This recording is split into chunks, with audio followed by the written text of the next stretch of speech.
Kahinaan sa pagbabasa o pag-intindi ng binabasa. Ilan lamang ito sa mga problemang naungkat ng isang congressional committee para tutukan ng educational sector.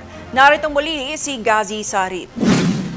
Halos 90% ng grade 11 students ang hindi pa maituturing na independent readers, ayon sa assessment ng Department of Education at ng Second Congressional Commission on Education o EDCOM2.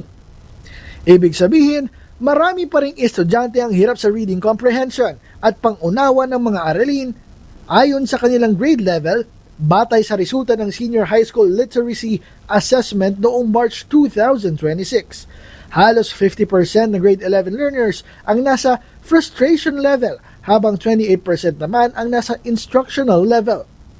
Sinabi rin ng komisyon na marami pa ring problema sa learning recovery programs kabilang ang kakulangan sa participation ng mga estudyante at issue sa learning materials.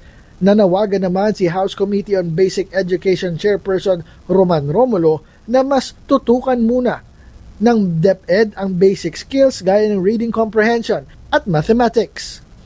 May ilang education groups din na nananawagang pag-aralang mabuti ang planong 3-term school calendar bago ito tuluyang ipatupad. Para sa DHTV News, ako si Gazi Sarip, nag-uulat.